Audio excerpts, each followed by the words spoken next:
Ayun po, ako po si Kong at ito po ang Kong TV. Sa araw na ito, meron tayong mga epidemya na susumpuin na lumalaganap naman sa mga public transportations. Time. So meron po rito sa pong utos muli, na ipinababa ng mga commuter, para ihatid sa atin, sa bawat masang Pilipino, ang mensaheng ito. Number 10, thou shall not overpopulate. Yung mga ang upo mo, kalahati na kalahati. Yung 10 ang upuan, ginagawan 12, tol. Wow naman, Dre. Wow naman, Dre. Para ka ng basang sisiw na nakaupo. Tapos, di ba may mga senaryo, sasabihin, tatlo pa, kasya pa, tatlo pa. Sakay pa kayo, tatlo pa. Di sumakay na yung 3. Pag sakay ng 3, maririnig mo, tatlo pa ulit. Anak ng puta naman, 3 pa ulit? Ilan ba talaga, kuya? Ilan ba talaga? Yung iba naman, yung mga pasahero, parang ginagawa sopa sa bahay yung Yung upo nila yung pagilid, tapos nakaangat pa yung paang ganon. Maya ka naman, boy. Hindi lang ikaw tao rito.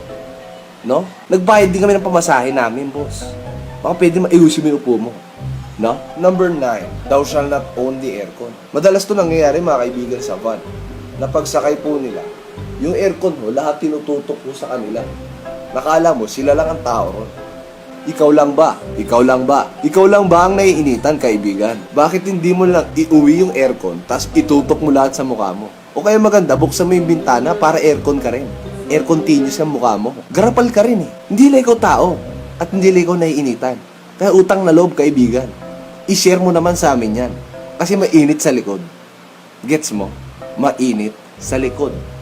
Gets mo? Number 8, thou shall not para on the spot. Ito yung mga gusto pagka para nila, tigil agad. Gusto mo mamatay tayo? Ha? May momentum yan, tol eh. Kaya okay lang ba? Kung gusto mo makababa sa eksaktong lugar na bababaan mo, malayo pa lang, sabihin mo na. Tapos, pag hindi ka na ibaba sa lugar, ikaw pa galit. Puta, idiwaw ka. Di ba? Papalakpakan kita ron pag natsempohan kita. Sa mga driver naman, huwag po masyadong bingi. Pagbayad, naririnig. Pagpara, hindi. No? Number 7, thou shall not die. Ito yung minsan nakaka-bad trip din, lalo pag pare-parehas kayong pagod, pauwi kayo, tapos yung katabi mo, parang daig pa yung namatay. Kala mo kung makasandal sa'yo, kala mo best friend kayo eh.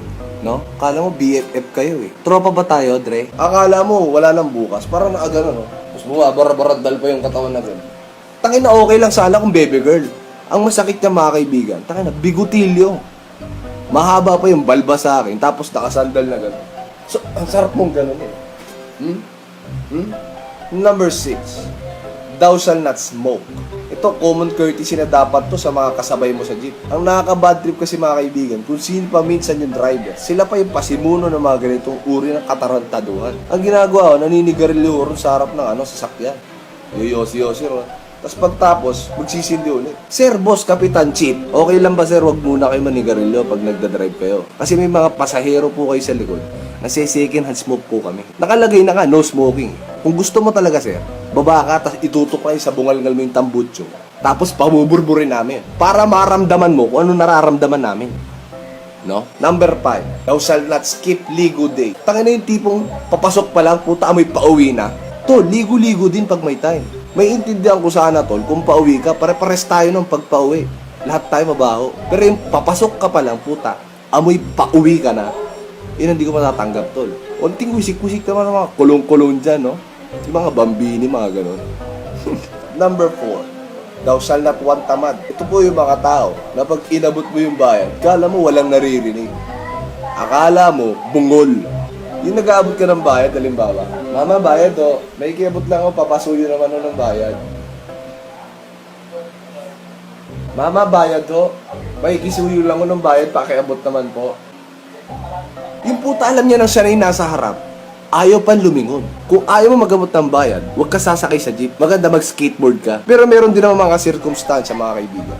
Halimbawa, ito yung isang pasahero, tapos ito ka, tapos andito yung driver. Puta, konti lang na may lamang mo sa kanya, sa'yo pa ipapabot yung bayad. Nakaka-bad trip na naman yun. Okay lang sana kung may disability ka, no?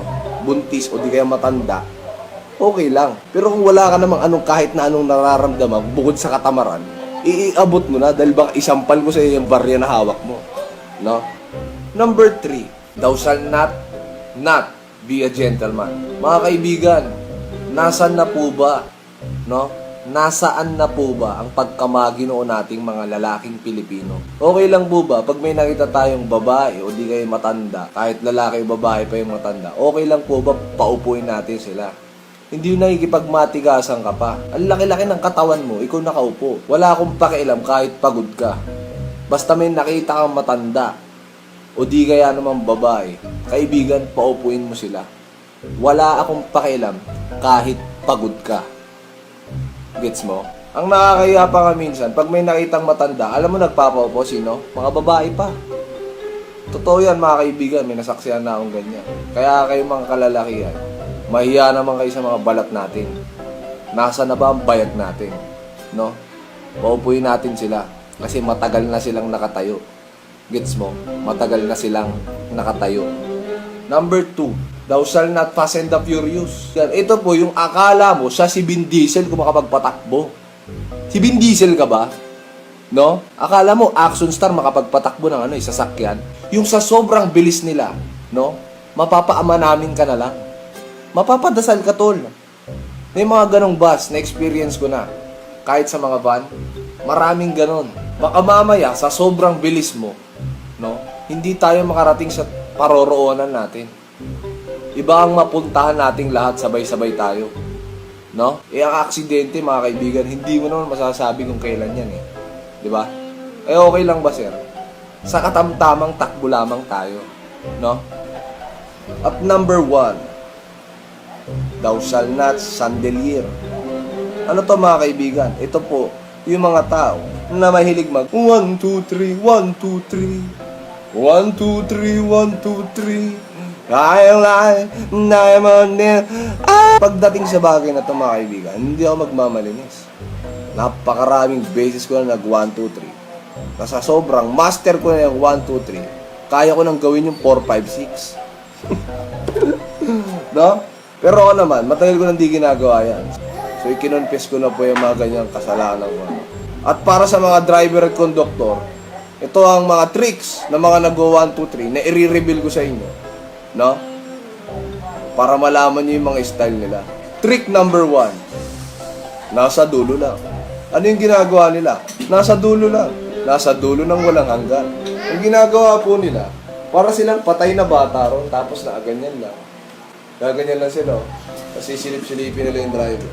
Dun sa hindi tanaw ng driver, nakaganon lang. Tapos, pag sitingin sila, gagano'n sila. Tapos pag nakita nakatingin yung driver, patay na bata ulit. Na kahit anong kalabog mo, bayad po, yung mga di pa nagbabayad dyan, matigas talaga mo ka. Talagang hindi yung matitinag. Talagang patay na bata lang. Trick number 2. So ang ginagawa po nila, no? Andun lang sila sa gilid. Tapos, sa gilid na pinakagilid. Tapos, nagpapanggap silang tulog. Sa sobrang perfect nila, hindi mo talaga malalaman kung gising o tulog. Ang gagawin nila, lagay niya. Mas nakanganga. Ganyan sila. Tapos, didilat lang yan. Di ba ang mga bus sa konduktor? Ang mga konduktor sa bus, ang ginagawa, nagkakalansing ng barya pag lalapit sa'yo. O, bayad po, mawala pang bayad dyan. O, matitigas mo ka, o, pagbayad na. O. Yung matigas na mukha, hindi talaga gagalaw yan. Ngayon, pag naramdaman yung lumagpas na yung kalansing ng barya sa kanya, dahan-dahan siyang didilat. Tapos babalik ka para walang nangyari. At ang pangatlong style, no? Ibayad mo lahat baby style. Ano po ito mga kaibigan? Ito, technique ko to. Ito po yung technique ko nung college, no? Yung ginagawa ko, umupo ako sa pinakadulo, dun mismo sa tabi ng driver. No? Sa pinakadulo, sa likod niya. No? Tapos, ako nag-aabot ng lahat ng bayad.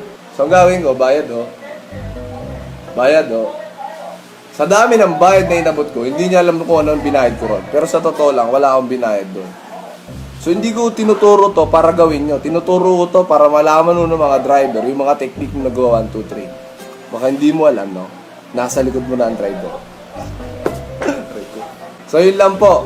At yun po ang mga 10 epidemya na lumalaganap sa loob ng bus na atin po sana masugpo, mga kaibigan, habang maaga pa. Saka, lagi yung tatandaan, thou shall not chandelier. Huwag ka na mag-1, 2, 3, 1, 2, 3. 1, 2, 3, 1, 2, 3, no? Tigil na yan, masama yan. Saka mahirap trabaho ng mga driver. Araw-araw nasa usok. No? Yun lang po, maraming salamat. Shoutout nga pala kay Mike na yung Unless shirt, no? Saka sa pen shop, yo. Pen shop lifter. Peace!